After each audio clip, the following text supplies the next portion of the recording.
Padre Celestial, hoy doblamos las rodillas reconociendo que solo en ti podemos encontrar ayuda. Nosotros sabemos, Señor, que a quién más iremos si solo en ti hay palabras de vida, solo en ti hay consuelo, solo en ti hay oportuno socorro. Nosotros lo creemos y por eso nos arrodillamos delante de ti, reconociendo primeramente que no somos dignos, pero luego rogándote que tu misericordia y tu gracia nos alcancen en esta hora y escuche nuestros ruegos que tú sabes tenemos. Queremos pedirte, oh Padre, que puedas bendecirnos con salud en el caso de los que están enfermos, con solución de problemas para aquellos que los están teniendo. Oh Padre, con victoria sobre el pecado para aquellos que luchan con alguna debilidad.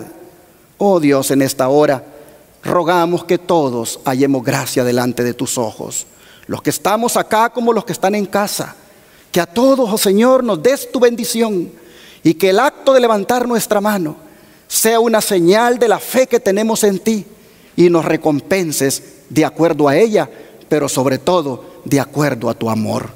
Oh Dios, queremos poner en tus manos a David, nuestro hermano de la Iglesia del Aire allá en Argentina, a quien le diste el privilegio de cumplir años esta semana. Señor, te rogamos que lo sigas bendiciendo y le multipliques más años de vida. Así también te rogamos por las peticiones de la hermana Margarita. Te pedimos, Señor, que en alguna forma sus familiares que escribió sus nombres y que tú viste sus nombres ya, alcancen, Señor, la bendición. Y que mi hermana Margarita pueda sentir la seguridad que tú le oyes. Asimismo te pedimos por Alexis, otro miembro de la Iglesia del Aire que está enfermo. Te rogamos que tu mano de poder se extienda hacia él y toque su cuerpo y lo restaure. Así, Padre, ponemos en tus manos a todos los que han escrito por los diferentes medios y te pedimos que tu gracia y misericordia sea con todos. Ahora, Padre, nos disponemos a estudiar tu palabra, por cuanto eso es lo que más, Señor, queremos hacer los sábados. Estudiar la Biblia, saber qué hay allí que sea de bien para nosotros. Te rogamos que al hacerlo ahora, tu Espíritu Santo nos dé sabiduría, nos dé entendimiento y nos guíe en el estudio. Pedimos tu presencia con nosotros, en el nombre de Jesús. Amén.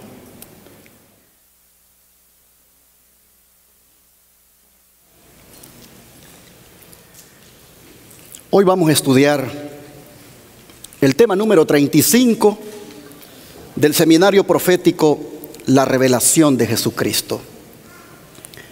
Vamos a mirar en el estudio de hoy cuál es la tarea de la iglesia en estos tiempos turbulentos. Y lo vamos a hacer estudiando la segunda parte del tema titulado El tiempo no será más.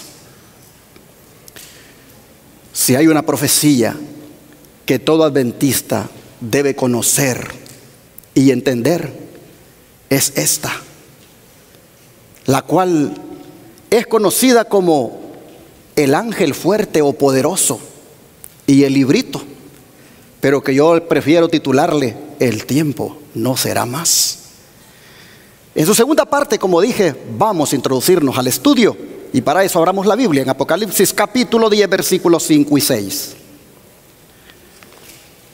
Apocalipsis 10, versículos 5 y 6.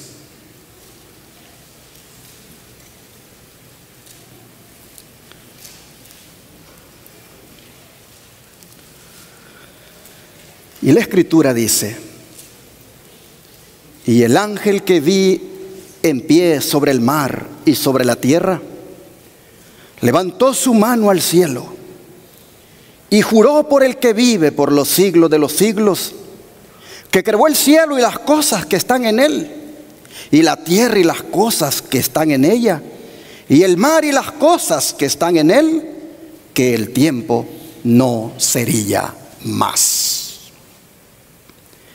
Habiendo visto, hermanos y hermanas, en el tema anterior, que el tiempo al que se refiere aquí no es el fin del mundo, sino el fin de los tiempos proféticos del libro de Daniel, entre los cuales están los 1260 días, los 1290 días y los 1335 días.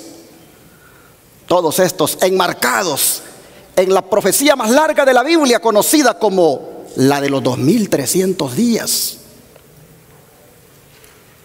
Vamos a circunscribirnos ahora entonces a la experiencia de la iglesia como resultado de oír a Jesús que dichos tiempos no serían más, es decir, llegarían a su fin.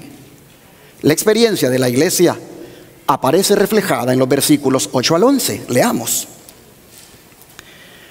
La voz que oí del cielo habló otra vez conmigo y dijo: ve y toma el librito que está abierto en la mano del ángel que esté en pie sobre el mar y sobre la tierra. Y fui al ángel diciéndole que me diese el librito. Y él me dijo: toma y cómelo, y te amargará el vientre, pero en tu boca será dulce como la miel. Entonces tomé el librito de la mano del ángel y lo comí, y era dulce en mi boca como la miel, pero cuando lo hube comido, amargó mi vientre. Hermanos y hermanas,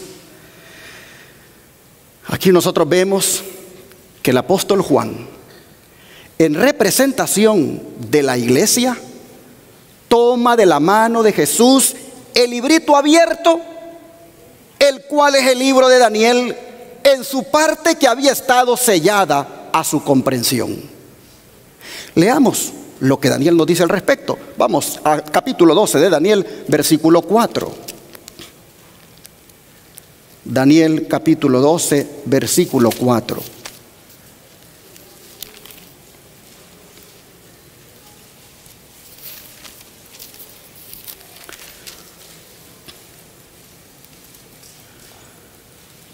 Dice la Escritura: pero tú, Daniel, cierra las palabras y sella el libro. ¿Hasta cuándo, hermanos? Hasta el tiempo del fin.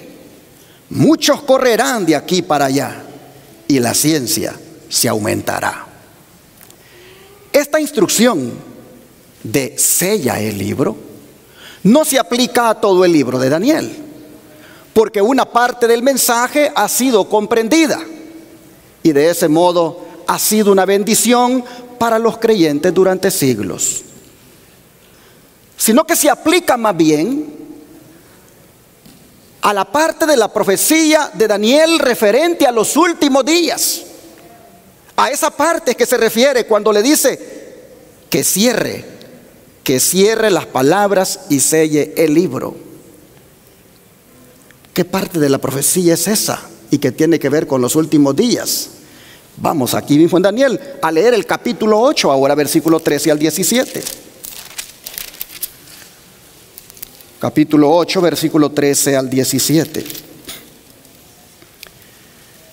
Entonces oí a un santo que hablaba, y otro de los santos preguntó a aquel que hablaba: ¿hasta cuándo durará la visión del continuo sacrificio y la prevaricación asoladora, entregando el santuario y el ejército para ser pisoteados?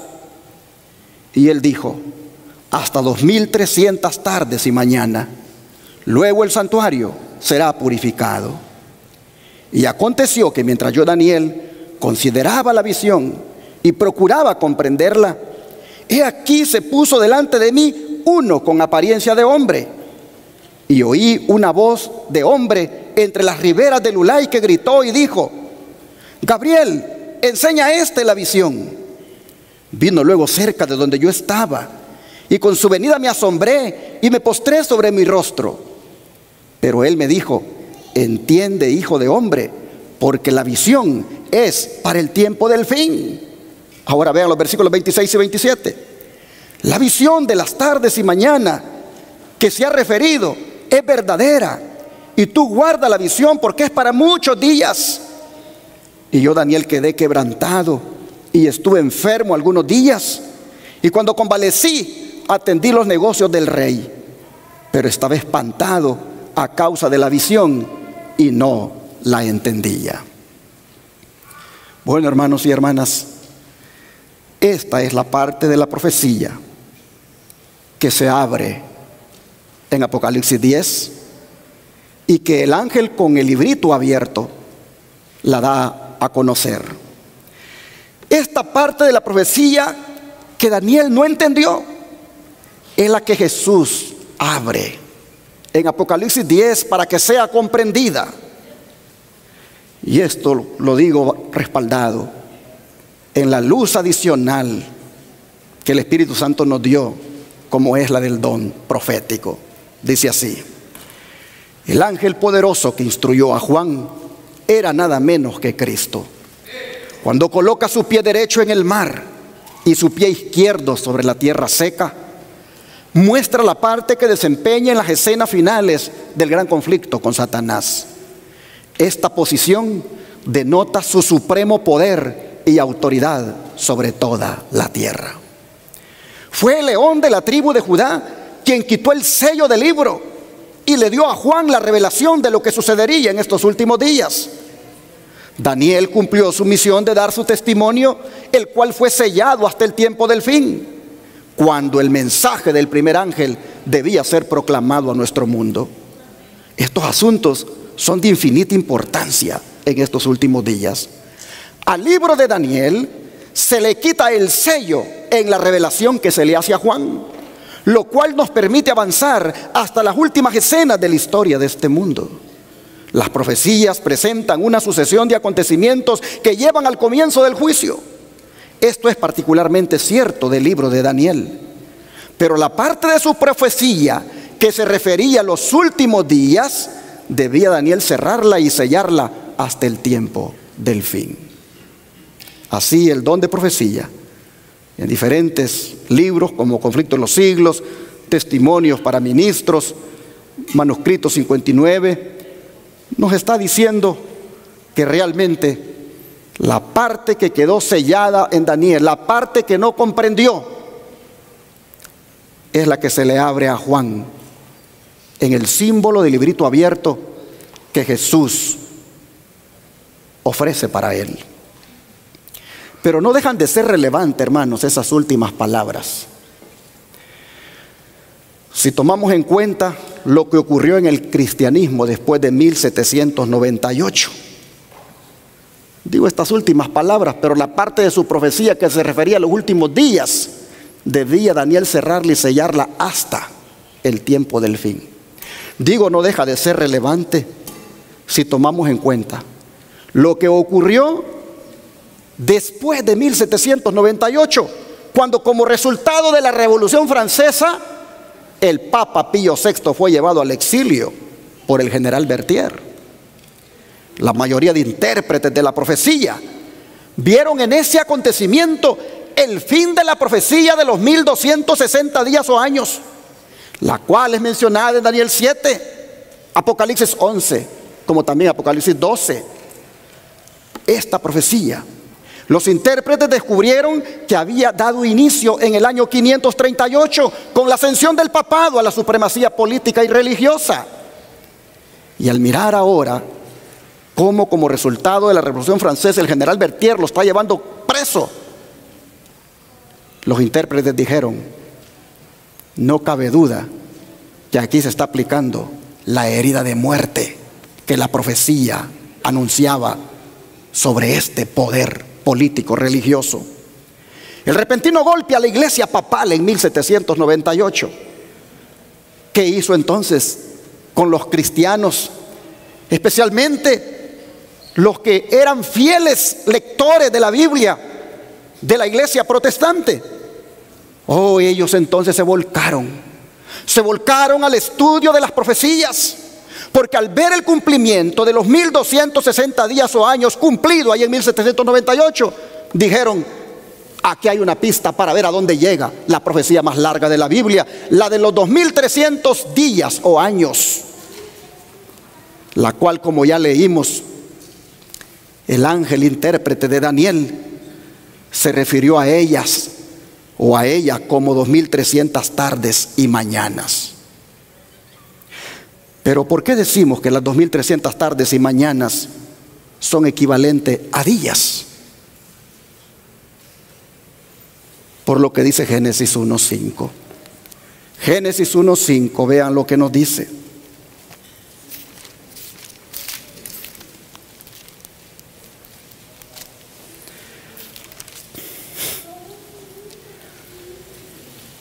Y llamó Dios a la luz día, y a las tinieblas llamó noche, y fue la tarde y la mañana un día. Literalmente, hermanos, este versículo dice así: tarde fue, mañana fue, día 1. Esta declaración literal, tarde fue con las horas subsiguientes de la noche y mañana fue con las horas sucesivas del día, es claramente una descripción de un día astronómico de 24 horas de duración. Y es el equivalente a las tardes y mañanas de Daniel 8:14 que ya leímos. Ahora, los estudiantes de la profecía, cuando leyeron en Daniel 8:14 que hasta 2300 tardes y mañana el santuario sería purificado, ellos no encontraron ningún acontecimiento que después del año 457, que es de donde ellos computaron el inicio de los 2300 días, haya tenido que ver con la purificación de algún santuario, pues eso abarca un periodo de un poco más de 6 años.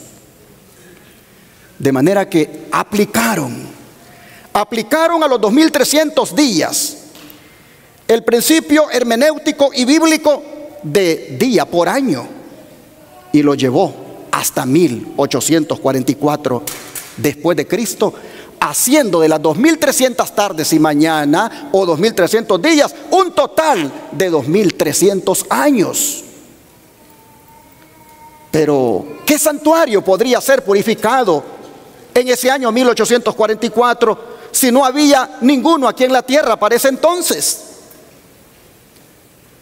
Dejemos que el don de profecía nos diga a qué santuario se referían las Escrituras cuando decían que después de 2300 tardes y mañanas o días proféticos equivalentes a años sería purificado. El don de profecía dice: las Escrituras contestan con claridad a la pregunta: ¿qué es el santuario? La palabra santuario, tal cual la usa la Biblia, se refiere en primer lugar al tabernáculo que construyó Moisés como figura o imagen de las cosas celestiales. Y en segundo lugar, se refiere al verdadero tabernáculo en el cielo, hacia el cual señalaba el santuario terrenal. Muerto Cristo, terminó el ritual típico. El verdadero tabernáculo en el cielo es el santuario del nuevo pacto. Y como la profecía de Daniel 8:14 se cumple en esta dispensación, es decir, en la dispensación cristiana, el santuario al cual se refiere debe ser el santuario del nuevo pacto. Cuando terminaron los 2300 días en 1844, hacía muchos siglos que no había santuario en la tierra.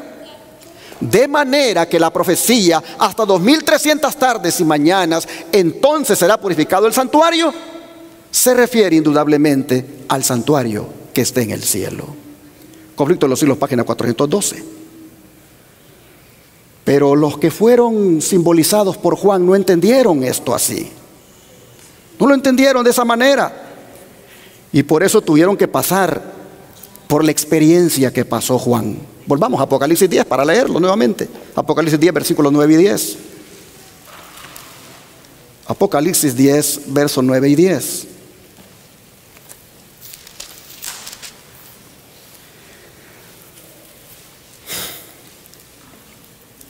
Y fui al ángel diciéndole que me diese el librito. Y él me dijo: toma y cómelo, y te amargaré el vientre, pero en tu boca será dulce como la miel. Entonces tomé el librito de la mano del ángel y lo comí, y era dulce en mi boca como la miel, pero cuando lo hube comido, amargó mi vientre. Juan, en representación de la iglesia de Jesús, va y toma de la mano de Jesús, simbolizado aquí por este ángel fuerte, poderoso, va y toma de la mano de él el librito para comérselo. Oh, hermanos y hermanas, ningún pasaje de la Biblia ilustra tan bien la experiencia de Juan en la vida de aquellos hijos de Dios que entre los años 1837 en adelante, o de 1830 para ir un poquito más atrás, buscaron con ese interés, con esa gana en la profecía bíblica, cómo esto de los 2300 años podía tener cumplimiento en sus días. Ellos se comieron la Biblia. Se comieron la Biblia estudiándola asiduamente para entender la profecía de los 2300 años. Y llegaron a la conclusión que el santuario que sería purificado sería el planeta Tierra por el fuego en la segunda venida de Jesús. Venida que ellos entendieron ocurriría específicamente el 22 de octubre de 1844. Se comieron la escritura, buscando entre Daniel y Apocalipsis a lo largo de la Biblia esto de los 2300 años, y comenzaron a proclamar que Jesús vendría el 22 de octubre de 1844. Oh, hermanos y hermanas, saber que Jesús vendría en esa fecha fue, como la experiencia de Juan, algo dulce para ellos. El don de profecía, hablando del significado de comer el libro, aplicado a la experiencia de los adventistas de aquel tiempo. Vean lo que dice: en el entendimiento de la verdad, la gozosa recepción del mensaje es representado en el comer del pequeño libro. La verdad respecto al tiempo de la venida de nuestro Señor fue un mensaje precioso para nuestras almas. Hermanos y hermanas, cuando tú tomas la Biblia y comes de ella y la entiendes, ¿no te alegra? Es una dulzura. Esto ocurrió con aquellos adventistas que vivían en esos años del año 1830 a 1844. Se comieron la Biblia, representado simbólicamente lo que Juan también pasó en la profecía. Dice: quienes realmente aman a Jesús pueden apreciar los sentimientos de quienes esperaron con el más intenso deseo la venida de su Salvador. Se acercaba el punto añorado, 22 de octubre de 1844. El tiempo, dice, cuando esperábamos encontrarlo, estaba a la mano. Nos acercamos a esta hora con calmada solemnidad. Los verdaderos creyentes reposaban en dulce comunión con Dios, una prenda de paz que sería propia en el luciente porvenir. Nadie que experimentó esta esperanza y confianza jamás olvidará esas preciosas horas de espera. Era dulce al paladar, era una dulzura saber que pronto se encontrarían con su Señor el 22 de octubre de 1844. Es donde la profecía sigue diciendo: entre todos los grandes movimientos religiosos habidos desde los días de los apóstoles, ninguno resultó más libre de imperfecciones humanas y engaños de Satanás que el del otoño de 1844. Ahora mismo, después del transcurso de muchos años, todos los que tomaron parte en aquel movimiento y han permanecido firmes en la verdad, sienten aún la santa influencia de tan bendita obra y dan testimonio de que ella era de Dios. Los que esperaban verse pronto cara a cara con su Redentor sintieron una solemnidad y un gozo indecibles.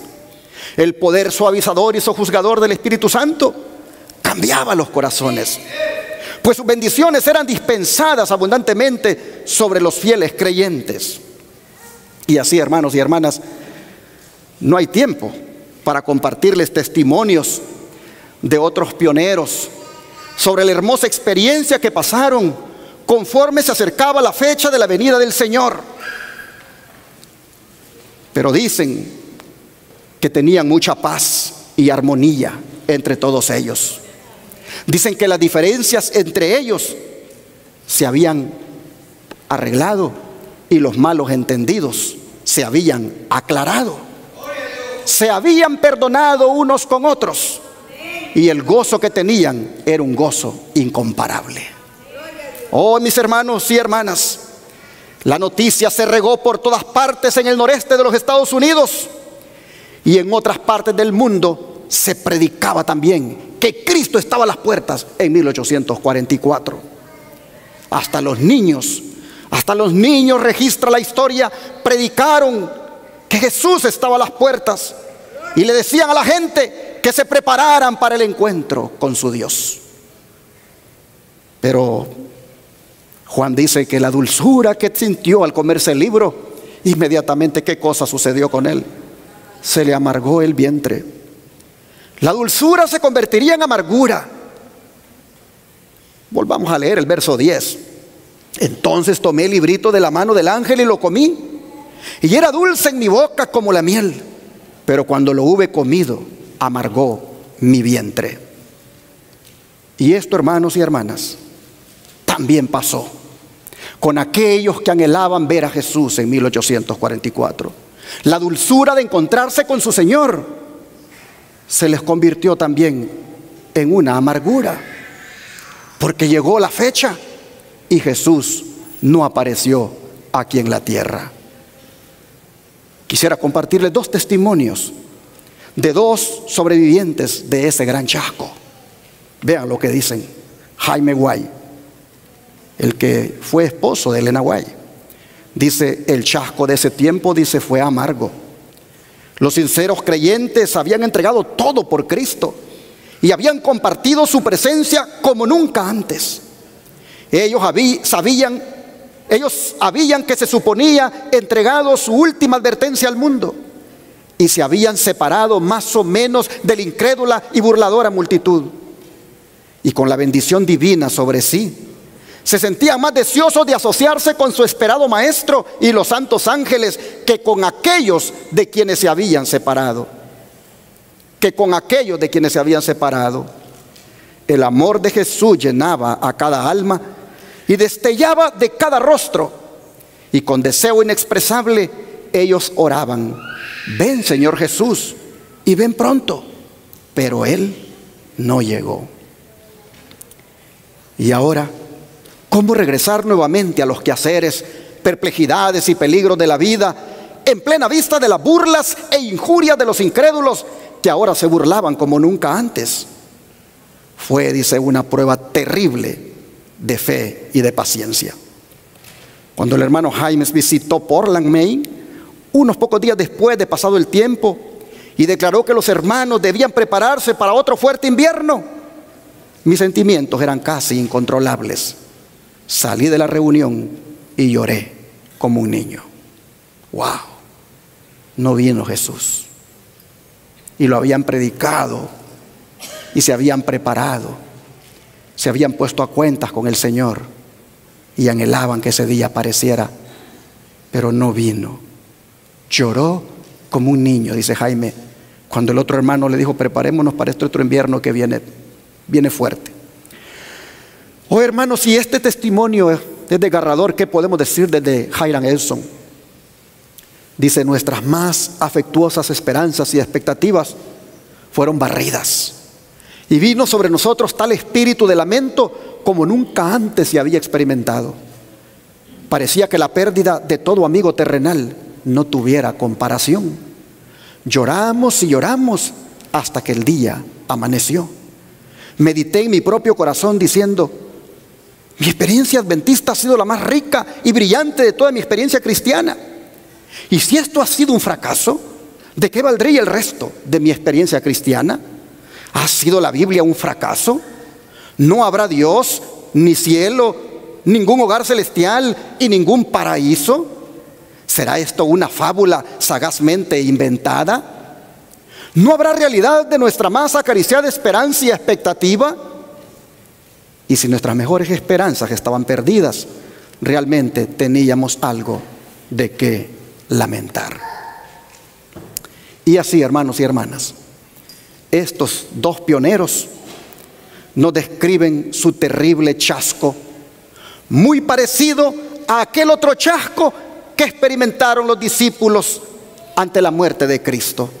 ¿Qué dijeron ellos? Vamos al libro de Lucas, capítulo 24, versículo 13 al 21. Lucas, capítulo 24, versículos 13 al 21.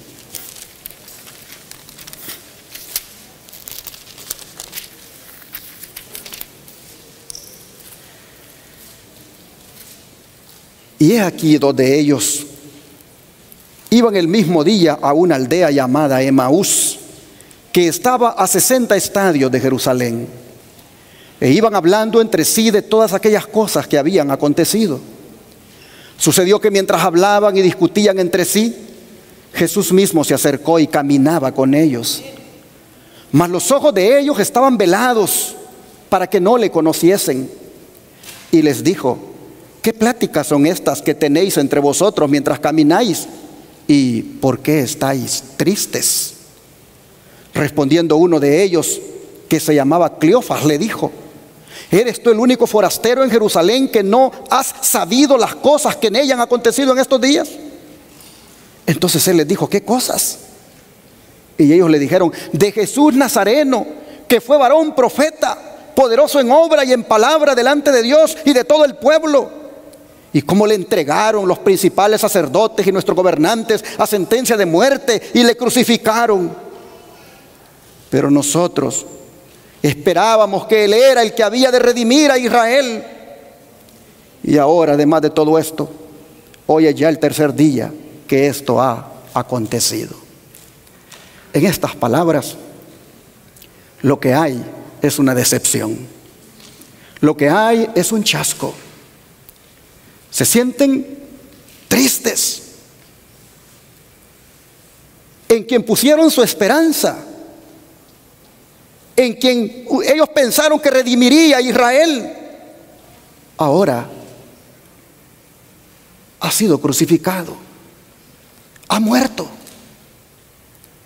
¿Por qué ellos habían puesto su esperanza en que Jesús redimiría a Israel? Por lo que había ocurrido unos días antes y que aparece en Lucas 19, versículo 35 al 40.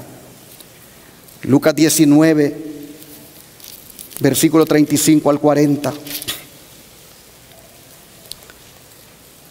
Y lo trajeron a Jesús. No, perdón, estoy aquí mal aquí.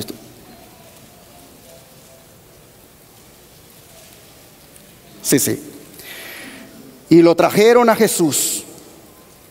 Y habiendo echado sus mantos sobre el pollino, subieron a Jesús encima. Y a su paso tendían sus mantos por el camino. Cuando llegaban ya cerca de la bajada del monte de los Olivos, toda la multitud de los discípulos, gozándose, comenzó a alabar a Dios a grandes voces por todas las maravillas que habían visto. Y decían: bendito el Rey que viene en el nombre del Señor. Paz en el cielo y gloria en las alturas. Entonces algunos de los fariseos de entre la multitud le dijeron: Maestro, reprende a tus discípulos. Él respondiendo les dijo: os digo que si estos callaran, las piedras clamarían. Y así nosotros vemos a los discípulos, hermanos, con la esperanza de que Jesús era el Rey, que Jesús era el Rey esperado, que Jesús era el que había venido para redimir a Israel. Por eso le dicen, cuando se les aparece el Señor allá rumbo a Emaús, los dos discípulos decepcionados, chasqueados, le dicen: nosotros esperábamos que Él redimiera a Israel. Oh, mis hermanos, le mande el Nahuay, se le mostró algo en relación a ese chasco de los discípulos, e hizo una analogía con el chasco que experimentaron ellos como adventistas en 1844. Se los pongo acá. Dice: así la muerte de Cristo el acontecimiento mismo que los discípulos habían considerado como la destrucción final de sus esperanzas, fue lo que las aseguró para siempre. Si bien es verdad que esa misma muerte les había producido un chasco cruel, no dejaba de ser la prueba suprema de que su creencia había sido la correcta.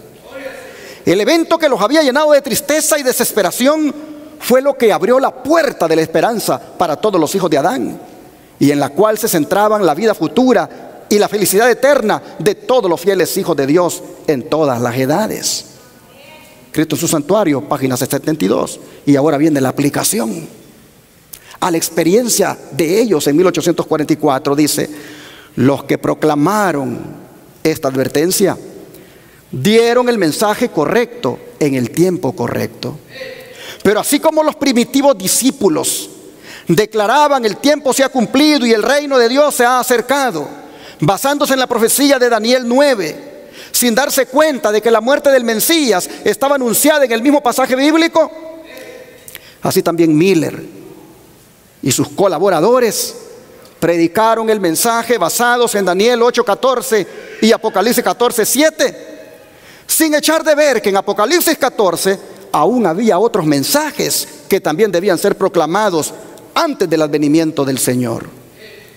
Como los discípulos se equivocaron en cuanto al reino que debía establecerse al fin de las 70 semanas, así también los adventistas se equivocaron en cuanto al evento que debía producirse al fin de los 2300 días.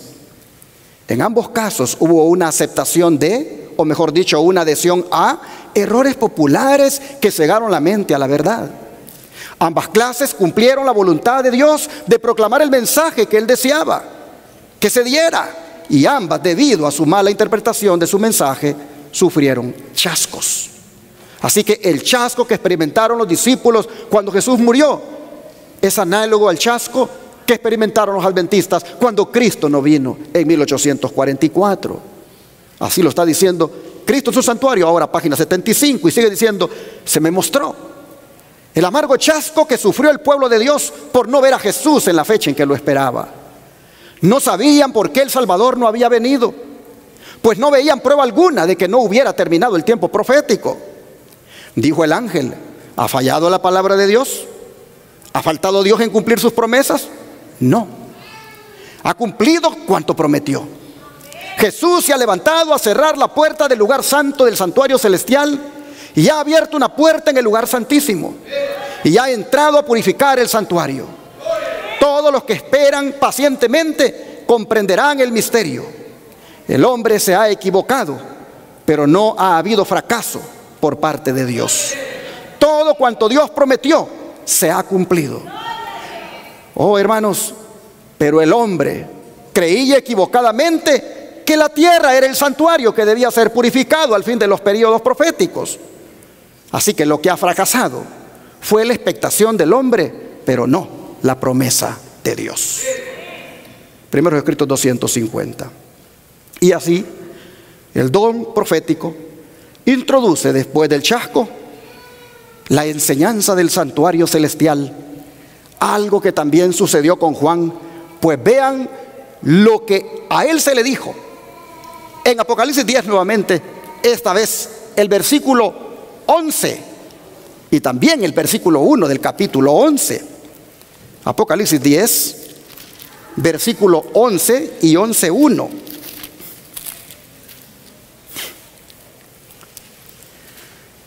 Y él me dijo: es necesario que profetices otra vez sobre muchos pueblos, naciones, lenguas y reyes. Entonces me fue dada una caña semejante a una vara de medir, y se me dijo: levántate y mide el templo de Dios y el altar y a los que adoran en él. Noten, hermanos y hermanas, a Juan se le dice que siga predicando, porque el templo será restaurado y los adoradores también serán restaurados. Prácticamente a Juan, la amargura en su vientre, de ahí se le está redirigiendo al santuario, no al que estaba en ruinas en su tiempo, sino al santuario celestial. Oh, hermanos y hermanas, a Juan se le dice: el santuario será restaurado, los adoradores serán restaurados. Y los adventistas vieron en esta experiencia de Juan y en esto que se le está diciendo, vieron una enseñanza de lo que ellos debían hacer también. Y la hermana Elena White lo explica mejor en las siguientes citas que voy a compartir. El asunto, dice, del santuario fue la llave que reveló el misterio del chasco de 1844. Exhibió todo un sistema de verdades relacionado y armonioso que mostraba que la mano de Dios había dirigido el gran movimiento adventista. Y al poner de manifiesto la situación y la obra de su pueblo, le indicaba cuál era su deber de allí en adelante. Así como los discípulos de Jesús, después de la noche terrible de su angustia y chasco, se regocijaron viendo al Señor, así se regocijaron los que habían mirado con fe a su segunda venida. Habían esperado que apareciera en gloria para recompensar a sus siervos. Como sus esperanzas fueron chasqueadas, perdieron de vista a Jesús. Y como María al lado del sepulcro, exclamaron: se han llevado a mi Señor y no sé dónde lo han puesto. Después, en el lugar santísimo, aquellos adventistas estudiosos de 1844 contemplaron otra vez a su compasivo y sumo sacerdote, listo para aparecer como su rey y libertador. La luz del santuario iluminaba el pasado, el presente y el futuro para ellos. Supieron que Dios los había guiado por medio de su providencia infalible. Aunque como los primeros discípulos, ellos mismos no lograron entender el mensaje que daban, este había sido correcto en todo sentido. Al proclamarlo habían cumplido el propósito de Dios y su labor no había sido en vano en el Señor. Reengendrados a esperanza viva, se regocijaron con alegría inefable y gloriosa. ¿Por qué? Porque como Juan de su amargura se redirigió su mirada al templo para medirlo y a sus adoradores, también a estos adventistas se les redirigió su mirada de su amargura que experimentaban al santuario celestial y lo que allí había dado inicio. Sigue diciendo: tanto la profecía de Daniel 8:14, hasta 2300 tardes y mañana, luego el santuario será purificado, como el mensaje del primer ángel, temed a Dios y dadle gloria porque la hora de su juicio ha llegado, señalaban al ministerio de Cristo en el lugar santísimo, al juicio investigador, y no a la venida de Cristo para la redención de su pueblo y la destrucción de los impíos. El error no había estado en el cómputo de los períodos proféticos, sino en el evento que debía verificarse al fin de los 2300 días. Debido a este error, los creyentes habían sufrido un chasco. Sin embargo, se había cumplido todo lo predicho por la profecía y todo lo que alguna garantía bíblica permitía esperar. En el mismo momento en que estaban lamentando la defraudación de sus esperanzas, se había realizado el evento que estaba predicho por el mensaje y que debía cumplirse antes que el Señor pudiera aparecer para recompensar a sus siervos. Cristo había venido, pero no a la tierra como ellos lo esperaban, sino como estaba simbolizado en el tipo, al lugar santísimo del templo de Dios en el cielo. El profeta Daniel lo representa como viniendo en ese tiempo al anciano de días, pues dice en Daniel 7:13 que estaba mirando en visiones de la noche, y he aquí que sobre las nubes del cielo venía uno parecido a un hijo de hombre, y vino no a la tierra, sino al anciano de días, y lo trajeron delante de él. Así en Cristo, en sus santuarios, en la página 90 y 100, en ambas páginas nos explica que los adventistas del séptimo día, después de aquel chasco, de que Jesús no había venido, conocieron la doctrina del santuario celestial. Y en esa doctrina descubrieron verdades maravillosas e importantes, como la verdad de que el sábado es el día del Señor. En esa doctrina también ellos conocieron el mensaje de los 3 ángeles, de manera que fieles, así como Juan, ellos comenzaron después del chasco a profetizar otra vez. Como a Juan se le dijo que era necesario que predicara de nuevo, así los adventistas comenzaron a predicar las verdades conectadas con el santuario celestial. Comenzaron a predicar que el juicio ya había comenzado en el cielo, tal como lo dice el mensaje del primer ángel de Apocalipsis 14. Comenzaron a predicar que los que rechazaran ese mensaje formarían parte de la caída a Babilonia, tal como lo dice el mensaje del segundo ángel de ese capítulo. Y comenzaron a advertir al mundo de aceptar el sello de Dios, es decir, el santo sábado, y no la marca de la bestia, como se advierte en el tercer mensaje de ahí de Apocalipsis 14. El encargo de profetizar otra vez indicaba que la desilusión de octubre de 1844 no era un colapso ni el fin de todo. La vida, la necesidad de estudiar y predicar, como también de enseñar, proseguirían para ellos como siempre. Hoy, hermanos y hermanas, nosotros, por la gracia del Señor, somos parte de ese movimiento que sobrevivió al chasco. Por la gracia de Dios, nosotros, porque esos creyentes adventistas fieles escudriñaron y encontraron dónde había estado el error, no en el cómputo, sino en la interpretación del evento. Porque ellos, hermanos, se dedicaron a escudriñar las escrituras y encontraron las verdades del santuario celestial. Hoy, gracias a Dios, por ellos como instrumento, usted y yo conocemos las verdades que nos hacen adventistas del séptimo día. Oh, hermanos y hermanas, hoy nosotros estamos alineados con los mensajes que emanan del santuario. Hoy nosotros estamos alineados con los mensajes que tienen que ver con los tres ángeles de Apocalipsis 14, del 6 al 12. Hoy nosotros, hermanos, también por la gracia de Dios, fieles como el apóstol Juan, hemos encarado con seriedad el cometido de es necesario que prediques otra vez. Y por la gracia del Señor lo estamos haciendo por radio y televisión, como también para el mundo a través del internet. Por la gracia del Señor somos lo que somos, adventistas del séptimo día. El don de profecía dice: bienaventurados son los ojos que vieron los sucesos vistos en 1843 y 1844. El mensaje fue proclamado y no debe existir atraso en repetir el mensaje, pues las señales de los tiempos están cumpliéndose. La obra final debe hacerse. Se hará una gran obra en corto tiempo. Pronto se dará un mensaje según el designio divino, que se aumentará a un fuerte clamor. Pero noten ustedes, debemos repetir el mensaje y debemos hacerlo tomando en cuenta que tenemos poco tiempo. ¿Por qué? Porque el tiempo no será más. Estamos viviendo en tiempo prestado. Estamos viviendo en tiempo de gracia. En algún momento esto se acabará. Y es nuestro deber, por lo tanto, en el poco tiempo que nos queda, fieles como Juan, predicar otra vez y otra vez que Jesús viene pronto. El don de profecía dice: hemos de proclamar la última advertencia de Dios a los hombres. ¿Y cuál debiera ser nuestro fervor en estudiar la Biblia y nuestro celo en diseminar la luz? Procure impartir la iluminación divina a cada alma que la haya recibido.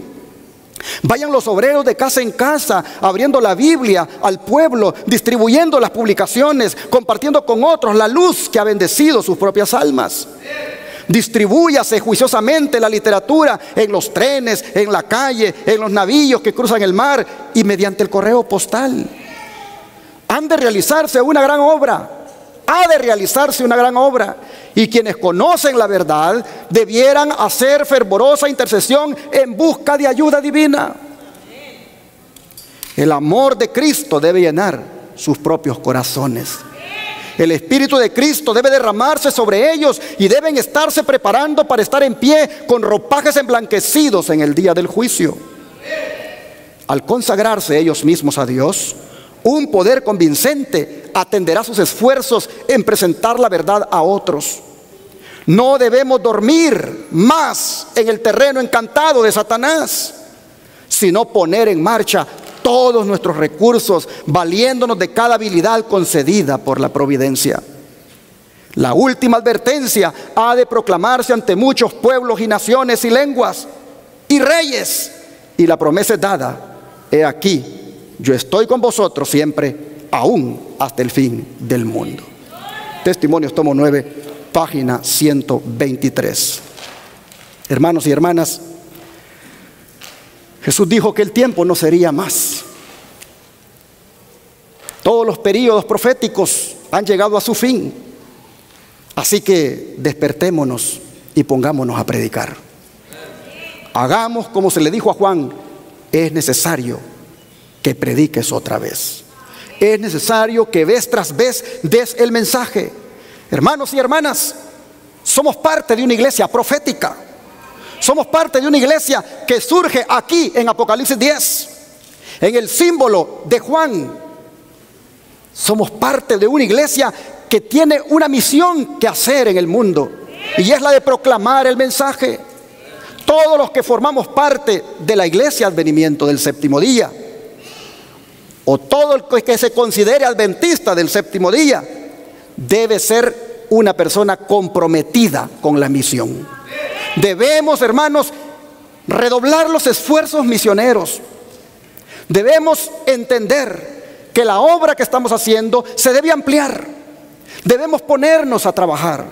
Es necesario que prediques otra vez. Es el mensaje a los adventistas del séptimo día hoy.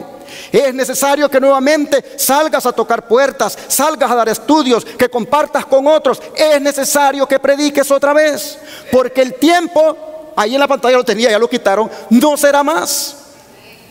Oh, mis hermanos, yo creo que siendo una iglesia profética, debemos hacer lo que hizo Juan y hacer lo que hizo Ezequiel, con esto de comer la palabra de Dios y salir a predicarla. Es impresionante ver cómo lo mismo que se le dijo a Juan, se le dijo a Ezequiel. Vamos allá a Ezequiel, capítulo número 3, verso 1 al 4. Ezequiel, capítulo 3, verso 1 al 4.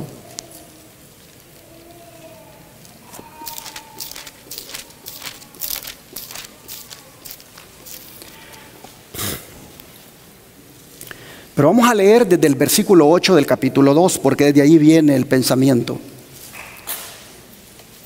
Ezequiel 2, versículo 8, y luego nos vamos a ir al 3, 1 al 4, y a lo mejor más allá. Pero oigan lo que dice: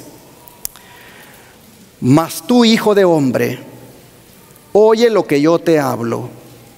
No seas rebelde como la casa rebelde. Abre tu boca y come lo que yo te doy. Y miré, y he aquí una mano extendida hacia mí, y en ella había un rollo de libro, y lo extendió delante de mí, y estaba escrito por delante y por detrás, y había escritas en él endechas, lamentaciones y ayes. Me dijo: hijo de hombre, come lo que hayas, come este rollo, y ve y habla a la casa de Israel. Y abrí mi boca, y me hizo comer aquel rollo. Y me dijo: hijo de hombre, alimenta tu vientre y llena tus entrañas de este rollo que yo te doy. Y lo comí, y fue en mi boca dulce como la miel. Luego me dijo: hijo de hombre, ve y entra a la casa de Israel y habla a ellos con mis palabras. Hermanos y hermanas, aquí nosotros vemos que al profeta se le demanda que coma de la palabra de Dios, que coma, que saboree, que disfrute el mensaje que Dios le da, pero que al mismo tiempo vaya y lo comparta. Yo diría, aplicado a este tiempo, debemos comer los sábados de la palabra de Dios cada vez que nos reunimos. Debemos comer de la escritura que nos trae el predicador, pero nos corresponde en la semana salir y compartir de esa comida que comimos. Oh, mis hermanos, y bien interesante cuando uno sigue leyendo, ve el versículo 5: porque no eres enviado a pueblo de habla profunda, ni de lengua difícil, sino a la casa de Israel. No a muchos pueblos de habla profunda ni de lengua difícil, cuyas palabras no entiendas. Y si a ellos te enviara, ellos te oyeran. Mas la casa de Israel no te querrá oír, porque no me quiere oír a mí, porque toda la casa de Israel es dura de frente y obstinada de corazón. He aquí yo he hecho tu rostro fuerte contra los rostros de ellos, y tu frente fuerte contra sus frentes. Como diamante más fuerte que pedernal he hecho tu frente. No los temas, ni tengas miedo delante de ellos, porque son casa rebelde. Y me dijo: hijo de hombre, toma en tu corazón todas mis palabras que yo te hablaré, y oye con tus oídos. Y ve y entra a los cautivos, a los hijos de tu pueblo, y háblales y diles: así ha dicho Jehová el Señor, escuchen o dejen de escuchar. Y me levantó el espíritu, y oí detrás de mí una voz de gran estruendo que decía: bendita sea la gloria de Jehová desde su lugar. Oí también el sonido de las alas de los seres vivientes que se juntaban la una con la otra, y el sonido de las ruedas delante de ellos, y sonido de gran estruendo. Me levantó pues el espíritu y me tomó, y fui en amargura, en la indignación de mi espíritu, pero la mano de Jehová era fuerte sobre mí. Y vine a los cautivos en Tel Aviv, que moraban junto al río Quebar, y me senté donde ellos estaban sentados, y allí permanecí 7 días atónito entre ellos. Pero vean ustedes, el mensaje que él comía era para darlo a su pueblo. Ahora es interesante que el Señor le diga: mira, si tú le dieras este mensaje a gente que no es de Israel, ellos te lo van a oír. Pero tú se lo vas a dar a mi pueblo, y mi pueblo está duro, mi pueblo está rebelde, y mi pueblo no te lo va a aceptar.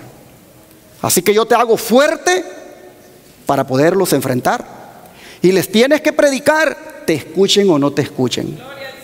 Hermanos y hermanas, aquí hay un gran mensaje para todos los predicadores, de no andar acomodando el mensaje al gusto de la gente, de no andar acomodando el mensaje al gusto de cómo las personas les gusta oírlo, sino darlo tal como Dios lo ha dado en su palabra. Escuchen o no escuchen, se enojen o no se enojen, salgan de aquí enojados, que no te quieran dar la mano tan siquiera allí cuando estás saludando a los hermanos, que no te importa eso. Tú predica la palabra, tú redarguye, tú exhorte a tiempo y fuera de tiempo, tú reprende. Esa es la misión del remanente, esa es la misión del pueblo de Dios en este tiempo del fin: predicar y denunciar las atrocidades que se cometen en la casa de Israel. Hermanos y hermanas, no se nos olvide la misión que está plasmada aquí en Apocalipsis 10, y hagamos lo que se le dijo a Juan y lo que se le dijo a Ezequiel: come de la palabra y predica a otros. Para eso el Señor nos ha llamado, y muy pronto Jesús vendrá por ti y por mí.